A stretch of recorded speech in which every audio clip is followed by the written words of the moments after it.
Continuation. I got some water. If you watched the previous video, you'll understand. I got some cheesecake, Oreo cheesecake from work. Too sweet, gave it away. Genesis 31. Jacob leaves secretly for Canaan. 31. Now Jacob heard the words of Laban's sons, saying, Jacob has taken away all that was our father's, and from what belonged to our father he has made all this wealth. And Jacob saw the attitude of Laban, and behold, it was not friendly toward him, as it had been before. Then the Lord said to Jacob, Return to the land of your fathers and to your relatives, and I will be with you. So Jacob sent word and called Rachel and Leah to his flock in the field, and said to them, I see your father's attitude. That is not friendly toward me as it was before. But the God of my father has been with me. You know that I have served your father with all my strength. Yet your father has cheated me and changed my wages 10 times. However, God did not allow him to do me harm. If he had said this, the speckled shall be your wages, then all the flock delivered speckled. And if he had said this, the striped shall be your wages, then all the flock delivered striped. So God has taken away your father's livestock and given them to me.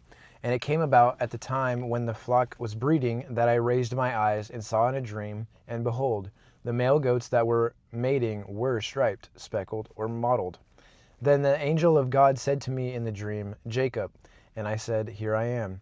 He said, Now raise your eyes and see that all the male goats that are mating are striped, speckled, or molted. For I have seen everything that Laban has been doing to you. I am the God of Bethel, where you anointed a memorial stone, where you made a vow to me. Now arise, leave this land, and return to the land of your birth. Rachel and Leah said to him, Do we still have any share or inheritance in our father's house? Are we not regarded by him as foreigners? For he has sold us, and has also entirely consumed our purchase price.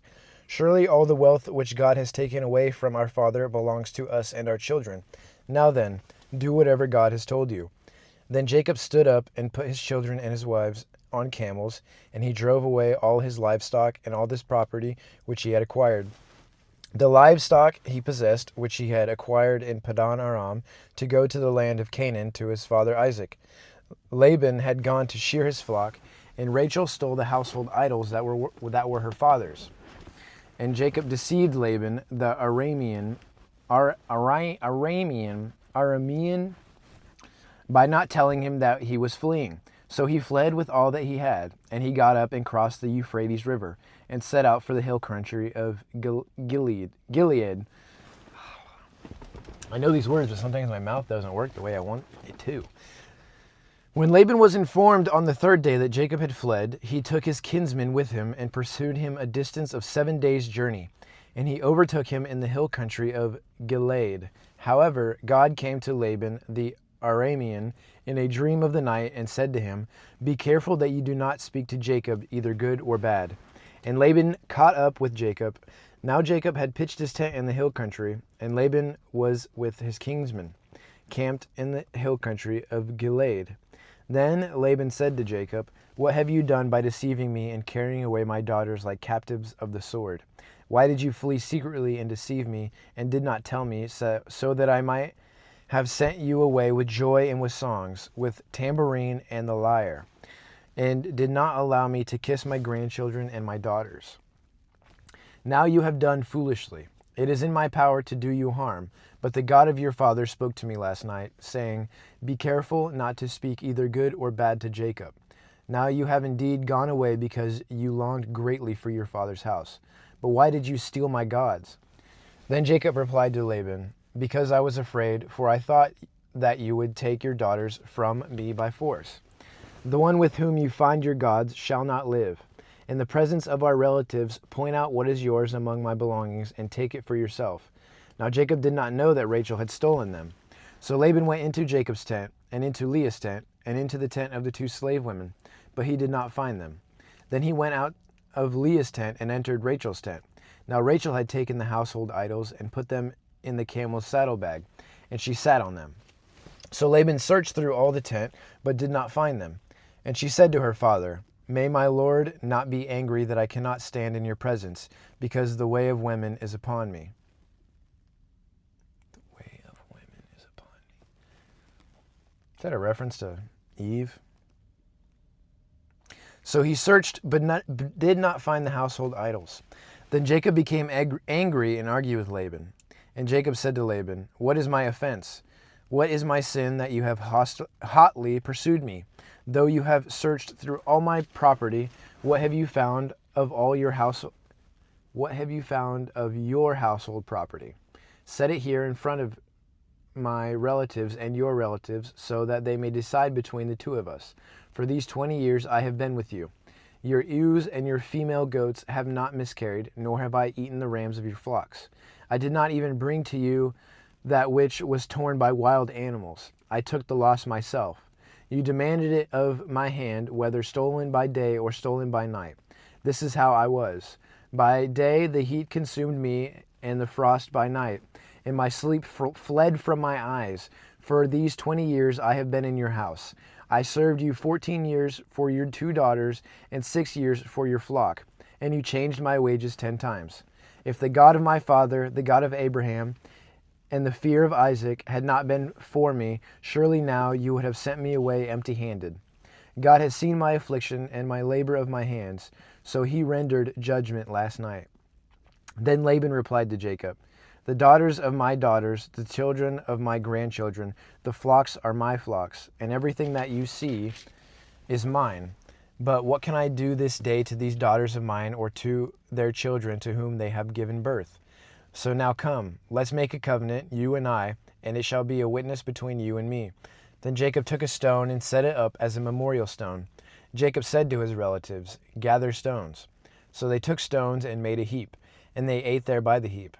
Now Laban called it Jegar Sahadutha, but Jacob called it Gilead.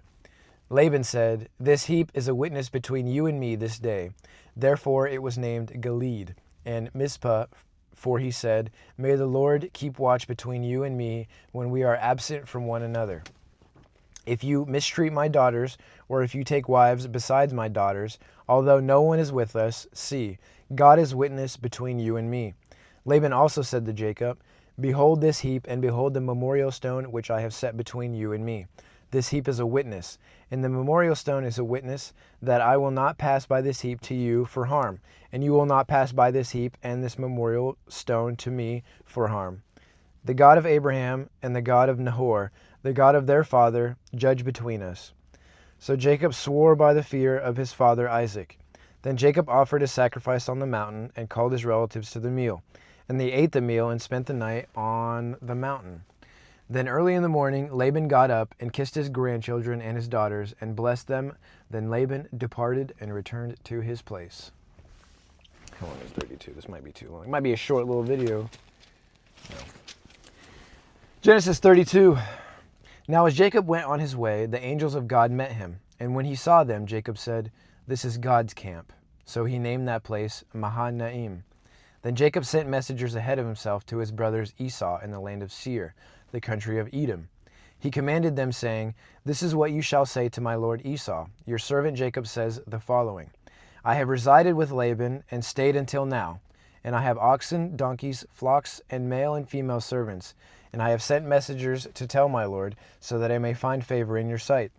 And the messengers returned to Jacob, saying, "We came to your brother Esau, and furthermore, he is coming to meet you, and 400 men are with him." Then Jacob was greatly afraid and distressed, and he divided the people who were with him, and the flocks and the herds, and the camels into 2 companies. For he said, "If Esau comes to the one company and attacks it, then the company which is left will escape." Then Jacob said, "God of my father Abraham, and God of my father Isaac, Lord, who said to me, 'Return to your country and take to your relatives, and I will make you prosper,' I am unworthy of all the favor of all the faithfulness which you have shown to your servant. For with only my staff I crossed this Jordan, and now I have become 2 companies. Save me, please, from the hand of my brother, from the hand of Esau, for I fear him, that he will come and attack me, and the mothers with the children. For you said, 'I will assuredly make you prosper and make your descendants as the sand of the sea, which is too great to be counted. So he spent the night there. Then he selected from what he had with him a gift for his brother Esau, 200 female goats and 20 male goats, 200 ewes and 20 rams, 30 milking camels and their colts, 40 cows and 10 bulls, and 20 female donkeys and 10 male donkeys. Then he placed them in the care of his servants, every flock by itself, and said to his servants, "Pass on ahead of me, and put a space between flocks." And he commanded the one in front, saying, "When my brother Esau meets you and asks you, saying, 'To whom do you belong, and where are you going, and to whom do these animals in front of you belong?' then you shall say, 'These belong to your servant Jacob. It is a gift sent to my lord Esau, and behold, he is also behind us.'" Then he commanded also the second and the third, and all those who followed the flock, saying, "In this way you shall speak to Esau when you find him. And you shall say, Behold, your servant Jacob also is behind us.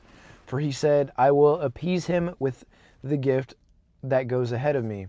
Then afterward I will see his face. Perhaps he will accept me." So the gift passed on ahead of him, while he himself spent the night in the camp. Now he got up that same night and took his 2 wives, his 2 female slaves, and his 11 children, and crossed the shallow place of the Jabbok. He took them and sent them across the stream, and he sent across whatever he had. Then Jacob was left alone. A man wrestled with him until daybreak. When the man saw that he had not prevailed against him, he touched the socket of Jacob's hip, and the socket of Jacob's hip was dislocated while he was wrestling with him. Then he said, "Let me go, for the dawn is breaking." But he said, "I will not let you go unless you bless me." So he said to him, "What is your name?" And he said, "Jacob." Then he said, "Your name shall no longer be Jacob, but Israel, for you have contended with God and with men, and have prevailed." And Jacob asked him and said, "Please tell me your name." But he said, "Why is it that you ask my name?" And he blessed him there. So Jacob named the place Peniel, for he said, "I have seen God face to face, yet my life has been spared." Now the sun rose upon him just as he crossed over Peniel, and he was limping on his hip. Therefore, to this day, the sons of Israel do not eat the tendon of the hip which is on the socket of the hip, because he touched the socket of Jacob's hip and the tendon on the hip. Man, wrestled with God all night. Never gave up. He won. Israel! Lord of the 12 tribes! King! Not a king, but in my heart, he's a king. He's a king. God bless. Love you.